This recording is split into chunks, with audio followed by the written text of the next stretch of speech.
Mga kapatid, magandang Sabado na umaga sa inyong lahat. Sana po ay nasa magandang katayuan po kayo ngayong Saturday morning. At muli po, ito po si Pastor Jay Banzuelo. I do hope na itong weekend na ito na ma-maximize po ninyo yung gamit. Kayo po ay maraming pwedeng gawing activities. Pero pagbantayan din po ang pagbabago ng panahon. Medyo umiinit.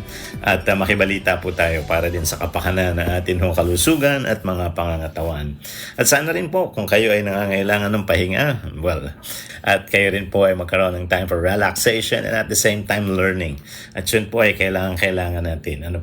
Sapagkat marami ng kaabalahan at kabigatan ng takbo ng buhay. Kailangan naman natin ng, sabi nga natin, iba namang dimensyon ng atin mga pag-feed sa ating buhay, mga galawan, and at the same time, yun din po makakatulong sa ating growth. Speaking of growth, ang ating topic for this weekend, we'll be talking about spiritual maturity. Alam niyo, may mga pagkakataon, habang pinag-uusapan natin yung mga bagay patungkol sa spirituality, nagugulat ka. May mga tao na parang hindi nila na-realize yung need for it. Well, pag tinignan nyo yung Bible, tayo po ay may composition of both material and immaterial. Yung material part, yan po yung pangangatawan natin. Yan po ay pinapakain, pinapahinga, inaalagaan, at yun nga po, ito po ay may potential for growth. Ano yung mga proofs? Umiidad tayo, di ba? Tayo po ay we grow older, tumatangkad tayo. Bumibigat tayo. Yun na lang yung timbang natin, bumibigat.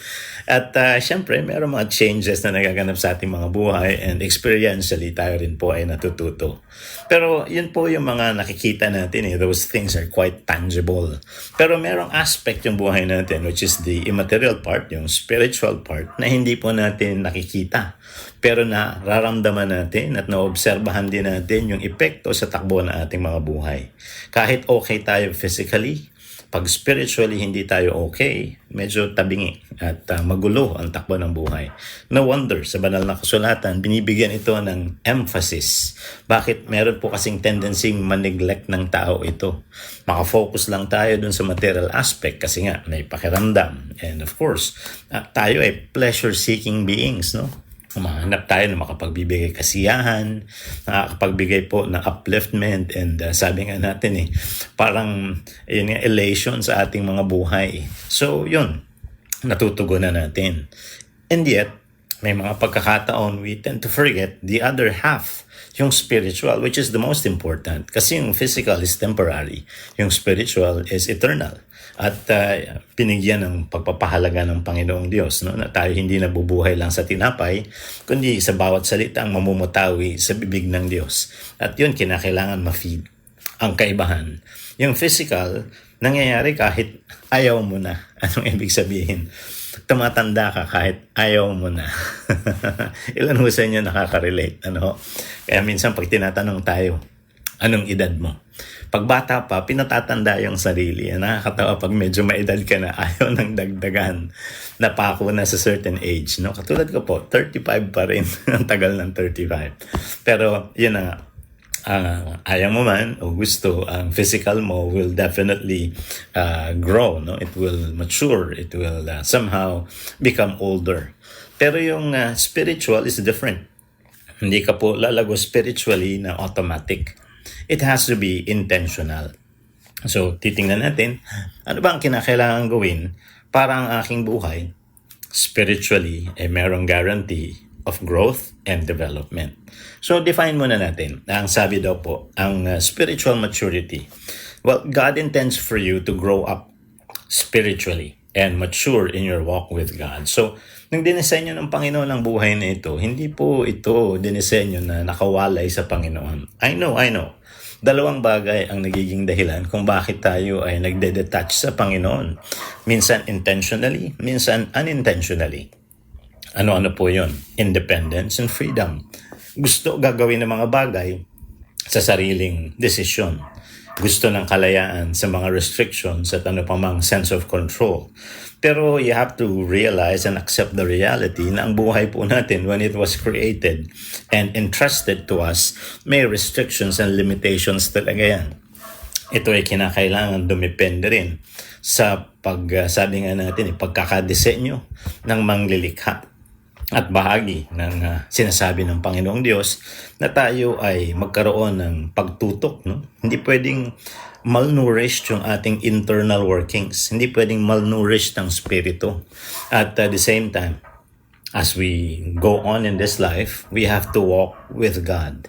Na yung guidance ng Panginoon, yung leading niya, ito ang magiging daan para sa kainaman at the same time kaayusan ng takbo ng ating mga buhay. So, kabahagi yun ng maturity. So, pag ikaw ay natuto na yung iyong sense of independence and freedom, yung kagustuhan mong i-maximize yung gamit niyan, pinasakop mo na sa kalooban ng Panginoon and you're willing to submit.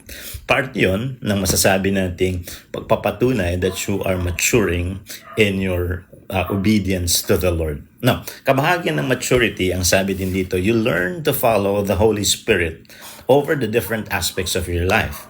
Ano ho ba ang ginagawa ng Espiritu ng Diyos para sa atin?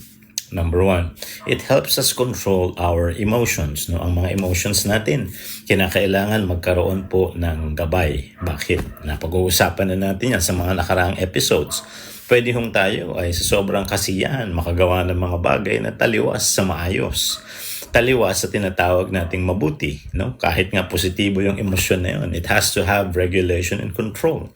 Yung negative emotions, the same thing. No? Pwede tayo ma-overwhelm na ating insecurities, anger, yan, yung mga ganyan, no? Jealousy, at marami pang iba. So, sa tulong ng Panginoon, hindi pa tayo perfect dito sa lupa, but yung restraints, yung mga control na Kanya ginagawad sa atin can truly help in managing our emotions. And that's part of maturity. Yung ability na natin na magsuri, ang ability na rin nating magpigil, yung ability nating maglimita. At yung ability natin maglagay ng sarili at ng ating damdamin sa lugar. No? Kalakip yung ating desires. Ano ba yung mga desires natin? Well, may mga nasain tayo. May mga nasain tayong okay. Pero may mga nasain tayong hindi okay. Di ba? Minsan, kaya nga makikita niyo yung mga tao pagka ayaw ng control ng Panginoon, ang laging sinasabi, this is my life, my rules. No? Parang ganun ang sinasabi. Tapos kung ano gusto ko, gagawin ko. Yun yung nagiging kaisipan at yun ang nagiging direction sa buhay. And yet, pwede naman magkaroon ka ng desire to follow God. You can have the desire to please God, di ba?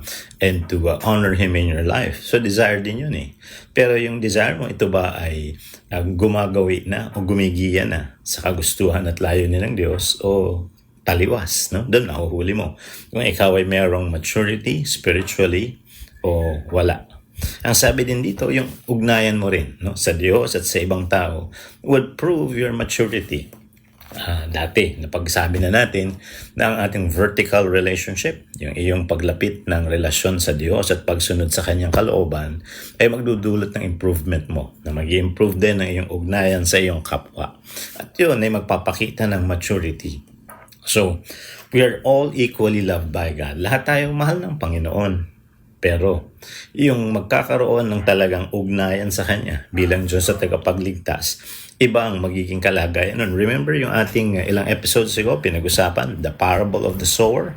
Doon, pinapakita ng Panginoong Diyos na iba yung magiging kalagayan ng puso at buhay ng tao pag ang salita ng Diyos ay talagang nag-ugat, tumubo at nagbunga sa ating buhay. Kaya nga ang hamon doon, reflect, listen, and sabi nga adjust, no? Baka yung puso mo hindi man lang nagkakaroon ng pagkakataon ng salita ng Panginoong Diyos na sumibol, naagaw lagi ng kaaway. Bakit? May pahintulot sa kaaway na kuhanin yung seeds, no? At meron naman tumubo pero hindi nag-uugat.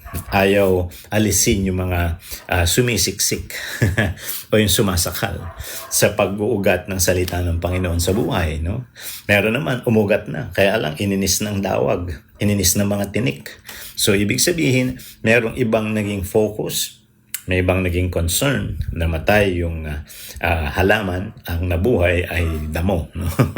So yun din, sinasabi ng Panginoon, maging matabang lupa yung puso mo. Na pagka ang salita ng Panginoon ay nandyan, ito'y uugat, tutubo, mamumunga. So yun daw, no? Merong tinatawag tayong starting point, yung ugnayan natin sa Diyos. And then, kinakailangan makita mo na yung paglago may benefits. Una, magdadala yan ng kalayaan. Bakit alipin ba ako? Well, yes, no? There are times we are, sabi nga prisoners of guilt. No? May ginawang masama, may resultang hindi maganda, or prisoners of consequences. Pero pwede namang ilapit sa Diyos, magpatama sa Diyos, magpahingi ng tulong sa Panginoon para ma-redeem ka, ma-restore, at may ayos muli yung iyong kalagayang pangbuhay. And that can only happen if you come to God and you, repent. Kaya sabi sa Bible, 1 John 1:9, if we confess our sins, He is faithful and just to forgive us and to cleanse us from all unrighteousness. Huwag ka magpaalipin sa hindi magagandang bagay sa iyong buhay. You have to be given liberty. Ang atin din pag-uusap nung nakaraan about self-appreciation. Minsan, nakukulong tayo sa maling pagtingin sa sarili at maling pagtingin sa mundo. And by engaging the Word of God, believing in it, living it out, nakakalaya tayo, nakikita natin yung halaga natin sa mata ng Diyos. Nakikita natin yung potential ng buhay natin. Nabibigyan tayo ng pag-asa. At nakikita natin kung ano yung dapat nating tugunan, yung purpose na ating pagiging buhay dito sa mundo. So, that's part of it. We're given liberty when we grow spiritually. Yung privileges, Pag ikaw ay lumalago, iba yung nagiging kalagayan Nakikita mo yung ganda ng pakikipag-ugnayan sa Diyos. At yon ay nagkakaroon ng epekto sa general well-being mo. At ikaw rin become a channel of blessing to others. No? You bring the Lord to others. As the Lord has actually influenced and impacted your life, ikaw rin, meron kang i-give out na maayos. No? Kasi nga, yun yung pribilehiyo Nakikita mo yung ganda ng mga pangako, mga prinsipyong nilalatag ng Diyos, nalalakaran mo, nasusundan mo, nakikita mo yung magandang kalagayan na idudulot mo. Parang iba ay makinabang din yan. Pero unang-una sa lahat, ikaw, no? And then, of course, a greater sense of responsibility. Pag lumalago ka na spiritually, alam mo na yung dapat mong tugunan. Tinutugunan mo muna sa kalooban ng Diyos, pagpapahalaga sa Kanya, and then tinutugunan mo sa inaatas ng Diyos patungkol sa iyong dapat na pakikitungo at mga dapat gawin sa buhay na pinagkatiwala at sa iyong pakikipag-ugnayan sa iba. So maturity is a totally different situation pag ikaw ay hindi pa mature compared sa ikaw ay mature. No? So yun nga sinasabi sa atin dito. Hindi ito intentional, you have to do something about it. Hindi ito automatic, it is intentional, you have to do something about it. So, tingnan natin yung process. Ang sabi ho dito sa Hebrews chapter 6 verse 1. Let us go on and get past the elementary stage in the teachings and doctrines of Christ, advancing steadily toward the completeness and perfection that belong to spiritual maturity. So, may tinatawag palang elementary stage. Ano yun? Well, compare nyo lang yung atin ng pag-aaral. May elementary, secondary, and tertiary. Ibig sabihin, pataas ng pataas, nagla-level up from the basic stuff, yung elementary. Kailangan umakyat ka pa sa learning and then umakyat ka rin sa application. Bakit mahalaga ang learning? Kasi doon nagsisimula yung iyong pagkatuto. Kaya ang sabi dito, teachings and doctrines. So ibig sabihin, it has something to do with what is written in the Word of God. Yung pag-digest mo niyan at pag-apply mo niyan. Kasi kung basic lang yung alam mo, basic lang din yung iyong i-apply. Pero habang tumataas ang level ng iyong unawa, tumataas ang level ng iyong application. Pero ang sinasabi dito, hindi sa hindi mahalaga yun. Mahalaga nga yun Yun yung starting point. Hindi maganda na palaging doon ka lang. You have to level up. Matuto pa at umakyat pa sa kaalaman at pag-a-apply ng katwiran ng Diyos. And then may word na ginamit din dito, completeness. Dinoktong na rin yung word na perfection. Hindi pa tayo perfecto sa lupa.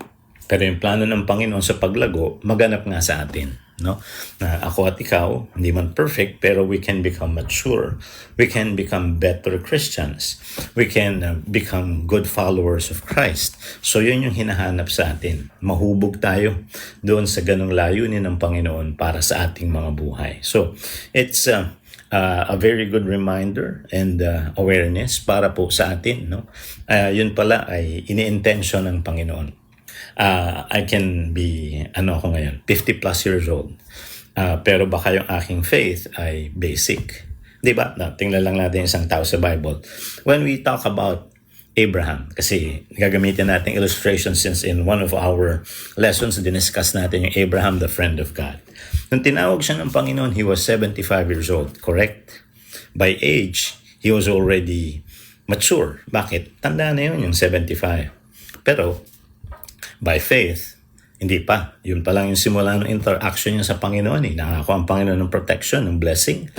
Naniwala naman siya. Iniwan niya yung family niya, yung lupain niya, at pumunta dun sa lupain na tinuturo ng Panginoon. Along the way, may kita mo pa yung kanyang weaknesses. No? Yung isa nga doon na pinaka-prominent, yung tinanong siya about his wife Sarah. Sino yan sa'yo? Sa halip na saguting asawa ko yan, medyo may takot. Baka samain siya pag sinabi niya asawa niya kasi nagustuhan ng hari. Ang sinabi niya kapatid ko. As much as kapatid niya rin, half-sister niya. Pero the truth is, asawa niya. Natatakot siya na baka mapasama siya pag sinabi niya yung asawa niya kasi magiging karibal siya ng hari, parang ganun. So, in effect, doon makikita ninyo yung hindi pa polished. Namatay si Abraham at the age of 175. In 100 years' time, hinubog siya ng Panginoon. I'm not saying na ikaw at ako ay 100 years bago mag-mature. Pero ang point is na hindi porke may edad na yung iyong taon dito sa lupa, ibig sabihin automatic spiritually ganun ka na rin. Hindi pala ganun. No? Yung ating buhay ay kinakailangan mag-interact sa Panginoon, matuto sa Kanya, sumunod sa Kanya, at yun, makikita yung maturity natin. And it's in connection to the rest of our lives. Ibig sabihin, hindi humihinto, no? Tuloy-tuloy yan. Now, may maganda akong nakita. This is from Rick Warren. No? Alam naman natin, marami siyang mga members sa kanyang church. And as I was reading about yung kanyang background din in ministry, he will always commit himself to mentoring. At yun nga, no? Mahirap dalhin ng mga tao sa isang level na hindi mo pa rin naaabot. So, ibig sabihin, mas magiging effective kang mentor pagka yung mga bagay na hinahamon mong tunguhin at abutin ng mga tao, narating mo na rin. Hindi ka pa perfect, pero nakikita na yung improvement sa'yo. So that when you challenge people o maging obedient kayo sa Panginoon, kailangan makita rin sa'yo yung obedience, di ba? Pag challenge mo sila, trust in God, kailangan makita rin sa'yo yung tiwala sa Panginoon. So it takes time. This is how he defined spiritual maturity. Tingnan mo. Spiritual maturity is neither instant nor automatic. So, ang paglago daw sa pananampalataya, hindi madalian. Hindi yan biglaan. Kasi minsan, ang ginagaya natin yung patterns and we think we're already mature by following the patterns. What do we mean? May memoryahing mga talata o kaya may memoryahing mga creeds at iniisip dahil memoryado niya yung mga ito, ang dami ng alam, mature na. Ay, hindi pa. Marami kang alam. You're knowledgeable. That's part of it, but it's not the fullness of maturity. No? Ako nga, as a theology teacher in seminary, ang lagi kong sinasabi sa students ko, yung theology natin, apply natin. Baka kasi sobrang dami na nating alam, but the application aspect, hindi yung application na alam mo lang magsipat ng heresy at alam mo lang na debatihin yung tao. That's not it. Yung mga natutunan mo, paano mo i-live out. Yun eh. So, halimbawa, kung patterns lang, madali namang magmemorya. May mga magagaling sa pagmememorya, may magaling sa pagbubukas ng bibig, magaling yung bukadura, napaka kahanga-hanga nga eh. Madali ring magpakita ng galing sa giftings, di ba? May mga tao who are very talented. Nakita mo, galing manguna, may charisma, galing kumanta, may talent sa pag-awit. On the other hand, hindi ibig sabihin, mature na yun. Merong ability.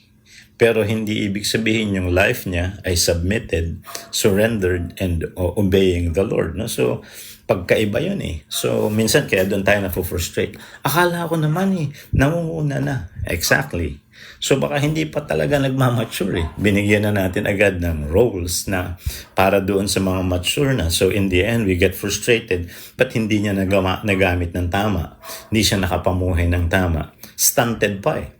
Ibig sabihin, wala pa talaga doon yung paglago. So, patterns. Ano pa yung patterns? Ay halimbawa, nagpipray daw yung pwede namang magpakitang gilas ka lang. Di ba? Lumuhod ka riyan at manalangin ka. Wow!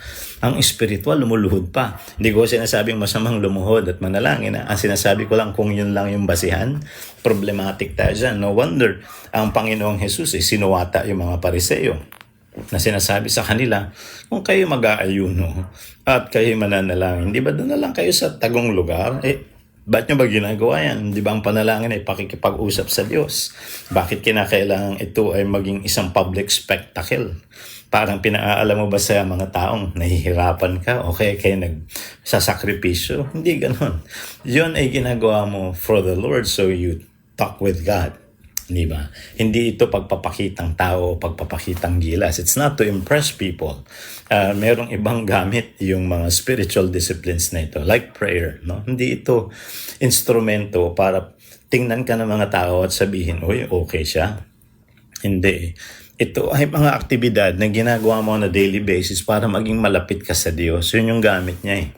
So again, it's not about patterns. No? So, minsan doon tayo nagkakaroon ng misjudgment. Akala natin dahil ganun-ganun na yung mga ginagawa, okay na. Kaya lang baka panglabas, di ba? Kaya nga, ang sabi ni Rick Warren, spiritual maturity is neither instant nor automatic.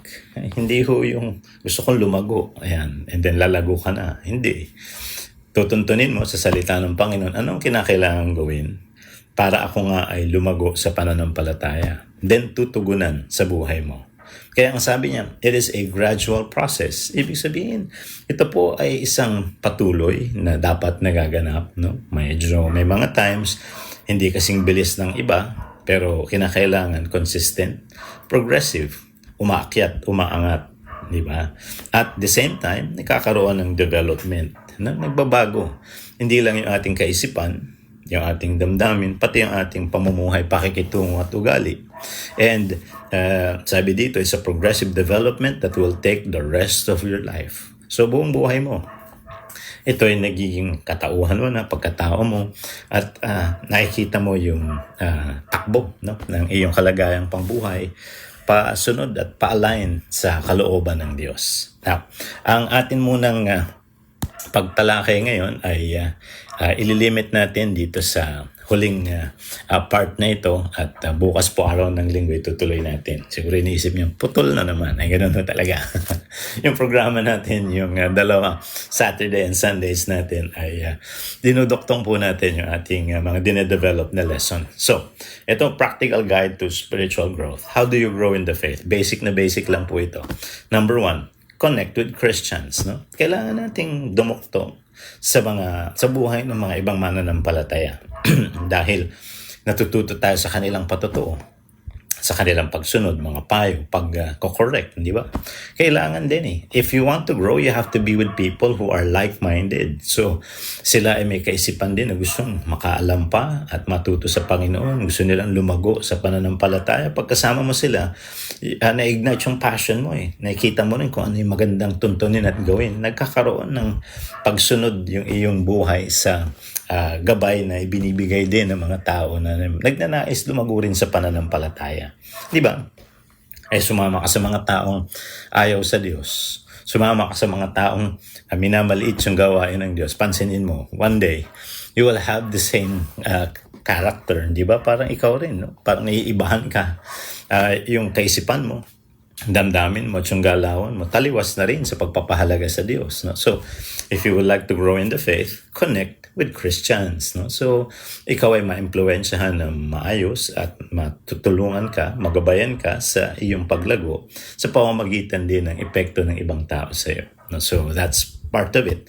Kaya meron tayong church. Ano ba yung church? Ecclesia. Kalipunan ng mga mananampalataya. May koinonia, fellowship. Yung samahan ng mga mananampalataya. At marami pang iba. And then second, study the Bible. No? Bakit kailangan ko pang mag-aral ng Biblia? Gusto ko lumago sa pananampalataya. Ano ba iniisip mo? Ang paglago sa pananampalataya ay pagsunod sa Panginoon. At paano mo masusundan ng Panginoon kung hindi mo alam kung ano sinasabi niya? And yung kanyang kagustuhan, kalooban, hinayag niya sa kanyang salita. Kaya inaaral yan para matutunan, di ba? You want to grow, it starts with learning. And learning, of course, ang ating pinaka-source is the Word of God. So you have to study the Bible. No? Pwedeng ikaw ay magkaroon ng interaction sa iba katulad kanina.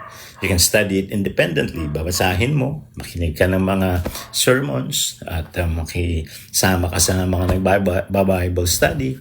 O ikaw rin, no? May mga available na mga Bible reading guides, may mga explanations, and as we read it, no, we learn more. No? Sa pagkatuto na yun, it will help in your growth in the faith. Pangatlo, you have to form prayer habits. No? So, ibig sabihin, hindi pwedeng walang ugnayan sa Diyos. You have to learn to be close to God. Kasi yung spiritual maturity in the biblical sense is having a closer relationship with God. No? Si Abraham, tinawag na father of faith, not because kung ano-ano pang mga bagay ang panuntunan doon. Hindi man dahil lumulutang siya o nakakagawa ng magic. Hindi o ganun. Alisin natin sa isip natin yun. He was called the father of faith because he had a close relationship with God, that God even called him his friend. Na ganun nahubog yung kanyang buhay sa pagpapahalaga sa Diyos at palaging pakikibahagi, ang pinagbubuksan ng Panginoon na makibahagi sa kanyang buhay. So, ang sabi nga natin, ano bang klaseng relasyon ang walang magandang komunikasyon? Mahinang klase. Sa ating buhay din sa pananampalataya, ganun din. You have to talk to God. Meron ka bang requests? Di sabihin mo. May thanksgiving ka, kausapin mo siya. May kailangan mo ng guidance, encouragement, hingin mo sa Kanya. Yan yung mga bagay na ginagawa natin in prayer. We talk to God, we communicate with Him. And that's how you grow in the faith. And then of course, fourth, you have to show love to others. Dito naman nakikita kung talagang lumalago ka na rin, nakikita na rin yung iyong pakikitungo sa ibang tao. Nagbabago ugali mo. Nagbabago yung pagpapahalaga mo. So kalakip yan ng application. No? Kasi yun ang Panginoon eh. Sabi nga, di ba, kay Peter, if you love me, feed my sheep. Ibig sabihin yung pinapahalagahan ng Panginoon, yung pagmamahal ni Peter, kalakip nun, pati yung mga minamahal ng Panginoon, mamahalin mo rin, di ba? So, marami yan all throughout the Bible, lalong-lalo na sa New Testament, kung saan ang Panginoong Jesus ay nagsabi that if you show love towards others, it's as if you've done it for me. So, yun, no? Yun yung pinapakita. And then, of course, the fifth, which is the last for this particular guide, is to obey God's word. Yung pangangailangan po na tayo ay sumunod sa sinasabi ng salita ng Panginoon. Kung nagbibigay ng pangako, panghawakan natin, paniwalaan natin. Kung nagbibigay ng prinsipyo, sundan natin, lakaran natin. Kung may pagsusuwata, pasalamat tayo, tigilan natin. At kung may prompting, pag-uudyok, gawin natin. No? Yan po yung ilan sa mga pagpapatunay na tayo sumusunod na sa kalooban ng Panginoon. So, ang malaking tanong, what do I need to do para ako ay lumago spiritually? So yesterday, nabanggit po natin at dito tayo nag-end kahapon, dun ho sa 5 mga bagay na pwede mong gawin para ikaw ay lumago. First, connect with Christians. Now, to be with like-minded people, no? Pareho ng kaisipan sa iyo na gusto mong matuto sa Panginoon. Nagsusuportahan kayo para ma-encourage kayo na gawin yung mga Christian disciplines. Nandyan sila para paalalahanan ka.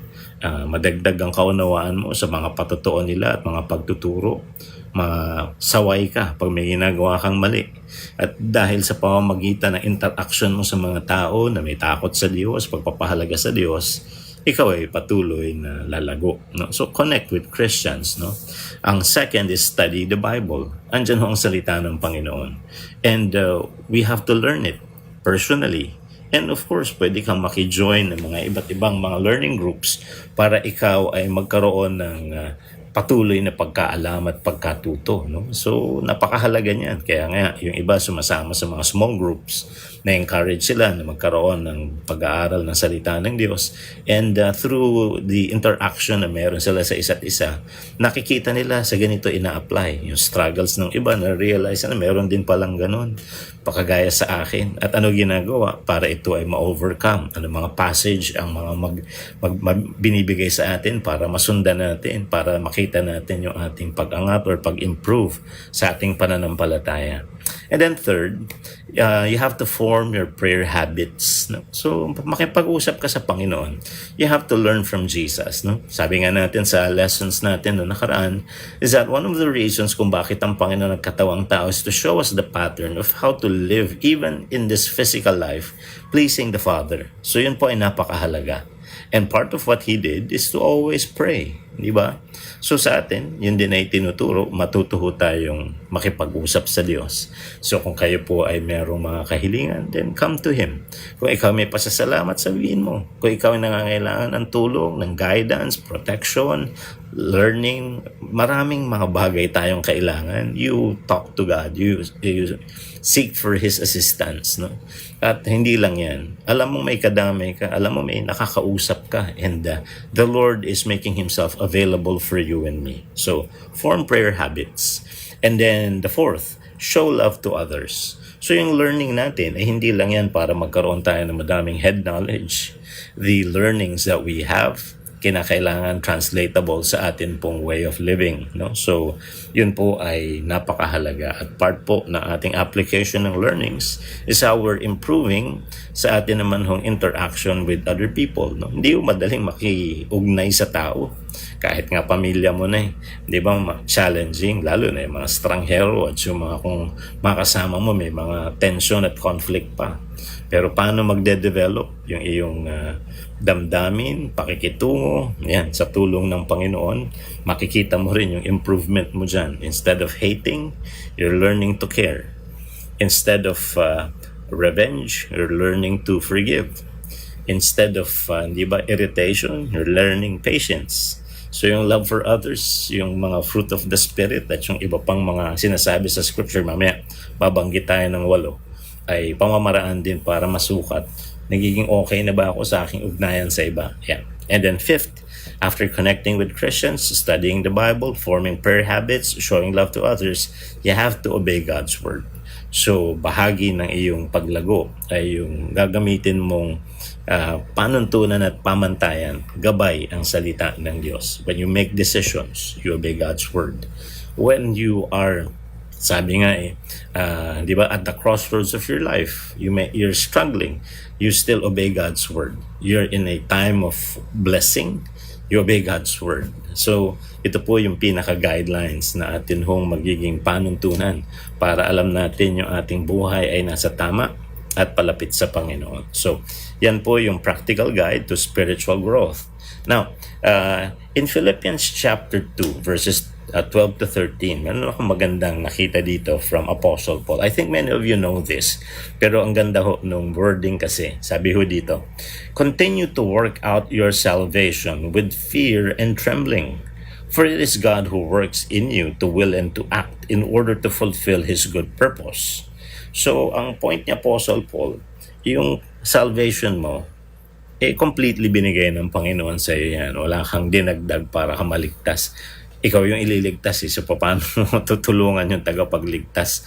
Kung kaya mo naman pala iligtas sarili mo, hindi ka na padadala ng tagapagligtas, di ba? So, kaya tayo ililigtas, di natin kaya. You cannot do anything about your condition. Ginawa ng Panginoon sa atin yan.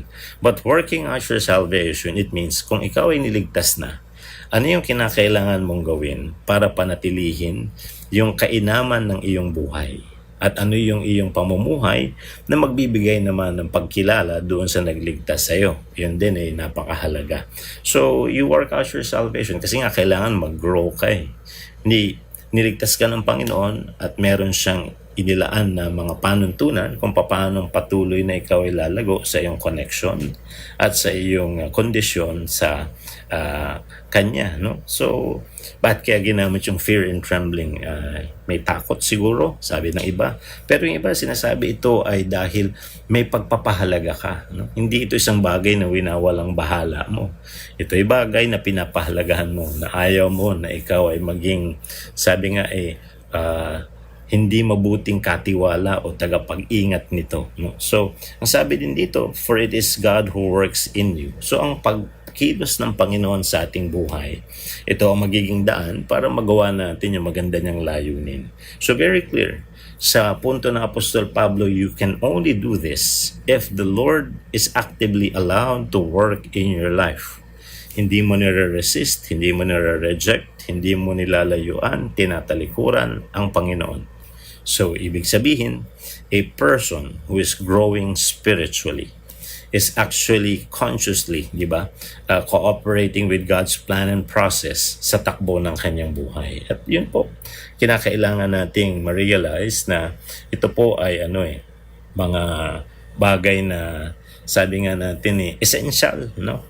Mahirap sa tao pagka puro material at physical lang yung ating tinututukan, and then we somehow look back or evaluate our condition and ask ourselves the question, ito lang ba yung dahilan kung ba't ako nabuhay? Ito lang ba ang gagampanan ko sa buhay? Wala na bang iba? Ayan, bakit tayo minsan nauuwi sa ganong klase ng parang roadblock or confusion? Kasi nga, again, hindi dinisenyo ng Diyos that we only look at one side of life. It's not all material. May spiritual aspect tayo. And the Lord would like us to focus on that as well.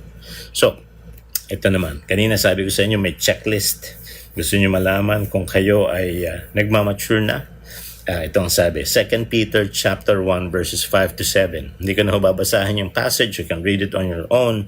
Pero nagbanggit ho ng 8 na kinakailangan daw natin na paakyat tayo sa ating buhay sa pananampalataya. Well, may babanggitin akong 8, minsan iisipin mo, meron na po ako ng 2, dagdag mo pa yung 6. Ba't ko kinakailangan kompletong 8? Because according to this, as you elevate yung paghakbang mo, as you elevate in taking steps sa maturity, you're not neglecting yung mga nahakbangan mo na. You're maintaining it, and then nagdadagdag ka pa hanggang sa makomplete mo yung 8. It's a set. So first is faith. Kamusta ang iyong pagtitiwala at pananampalataya sa Diyos? Pag yan ay okay, then that's step 1. Second is virtue. Yung marangal na pamumuhay, sumusunod sa alituntunin ng Panginoon sa maayos na pamumuhay. Are you living a virtuous life? Pag sinusunod mo yung mga panuntunan at katangiang hinahanap ng Diyos, then that's step number 2. Knowledge. Ikaw ba ay patuloy na umaalam? Lumalalim sa pagkaalam? Sa mga katwiran ng Diyos, that's step number 3. Then, self-control. Natututo ka na bang magpigil ng iyong sarili? Na sa tulong ng Espiritu ng Diyos, ikaw ay nagkakaroon na ng bagong pagtansya, pagtugon, at pakikitungo. Yun ang maayos ayon sa kalooban ng Diyos. Hindi mo na napagbibigyan yung mga bagay na sumisira sa relasyon, sumisira sa iyong dangal, sumisira sa, sa mainam na sa iyong buhay. So, self-control. So, yan yung pang-4. And then, perseverance. Yung perseverance dito, hindi naman yan lang sa kung ano-ano lang na bahagi ng buhay. Pero pag may kinalaman ba sa kalooban ng Diyos, ito ba'y pinagsusumikapan mo at pinagtsatsagaan mong matugunan, di ba? Ikaw ba'y binigyan ng responsibility ng Panginoon? Are you persevering in that? Ang gusto ng Panginoon ay bigyan mo siya ng pahalaga. O nga, may mga challenges, may opposition, may mga, kung tawagin natin, detractors ka as you follow the Lord. But are you still persevering in the faith? Minsan, nakakaroon ka ng failure. Minsan, may mga setbacks ang buhay. But are you still persevering in wanting to truly please God and then reach the goal na kanyang sinet sa'yo? Then next is godliness. Ikaw ba'y namumuhay na talagang nagpapahalaga sa Diyos at may buhay ka, hindi pa man perfect, pero hindi kinakatakot at kinahihiyang mag-represent ng Panginoon. And that's godliness, no? Kaya sinasabi, kailangan maging makadiyos tayo. And then, kindness. Kamusta ka makitungo sa tao? Maayos na ba? Di ba? Ikaw ba ay marunong ng umibig? Meron ka na bang pagpapahalaga sa iba? Maayos ka ba sa iyong motibo sa pakikitungo sa tao? Yan. And then, love. No? Natututo ka bang umibig sa Diyos ng higit sa lahat? At ibigin ng iyong kapwa gaya ng iyong sarili. So, yan yung pang-8. So, all 8 of those things in succession and progression ay kinakailangan daw pong masumpungan at ma-apply sa ating mga buhay. So, yan po, napakaganda. Dahil ang Biblia, hindi ka lang binigyan ng hamon kung saan pupunta, binigyan ka ng panuntunan, ano gagawin. So, ang kinakailangan ay aralin and then sundan. At makikita po natin na tayo rin po ay magkakaroon ng improvement. So to conclude, I would like to read to you yung sinulat ni Oswald Chambers. Naalala niyo po ba itong pangalan na ito? He's the author of the book, My Utmost for His Highest. Ang ganda, no? Kasi ito ay isang pagpapakita ng tamang pagtrato at pagpapahalaga sa Panginoon. Kung siya yung kadaki-dakila, ay ibigay mo yung pinakamainam na meron ka para sa Kanya. My utmost for His highest. Ang sabi po niya, isang quote coming from Oswald Chambers, Spiritual maturity is not reached by the passing of the years, but by obedience to the will of God. So ang paglagong spiritual ay hindi ho nasusukat sa pagdami ng taon ng iyong buhay. Pwede pala akong maging 50 plus years old and yet hindi mature spiritually. Bakit? Hindi ho sa edad na sabi nga natin years in sabi nga in our time frame ang maturity. Ang spiritual maturity daw ay nakukuha kung ikaw ay natututo ng sumunod sa kalooban ng Diyos. You may be young, but you are spiritually mature if you're obeying the will of God. You may be old, but you're not following God. You're not obedient to His will. You're not spiritually mature. So kung ano man ang iyong napag-aralan, ano man ang iyong ranking in society, it's not what matters when it comes to spiritual maturity. What matters is how you're obeying the will of God. No? So again, spiritual maturity is not reached by the passing of the years, but by obedience to the will of God. No? So yan po ang napakagandang realization na ibinigay sa atin. So I do hope you have come to notice sa ating pag-aaral kahapon at ngayon na kailangan pala talaga ng taong tutukan ng kanyang spiritual condition. And as much as you're growing, sabi nga taller, heavier, hindi ka na babanggitin yung iba physically, no? Pero pagdating ho sa spiritual, it has to be intentional. It's not instant nor automatic. You truly have to make the effort to obey God's will. Paalala po ng ating programa, sa bawat pangangailangan at sitwasyon sa buhay po ng tao, ang salita ng Diyos laging konektado. Have a blessed Saturday morning, mga kapatid. Konektado! Napapanahong aral at prinsipyo mula kay Hesukristo. Konektado! Inaanyayahan namin kayong makinig muli kay Pastor J. Banzuelo sa Konektado, alas 11 ng umaga sa darating na Sabado. Nagsasahing papawid mula sa Santiago City, Isabela. Tampok ang iba't ibang wika at kultura. Nagpapahayag ng mensahe ng pag-asa mula sa Panginoong Hesukristo. Ito ang 1143 TZMR, your Missions Radio.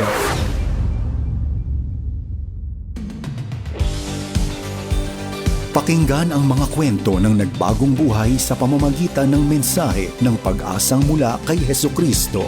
On air, online, at on the ground. Ito ang The FEBC Report. Kasama si Luis Miguel Castillo, Chief Executive Officer ng FEBC Philippines. Nandito tayo ngayon sa isa sa pinakamahalagang broadcast facility ng Far East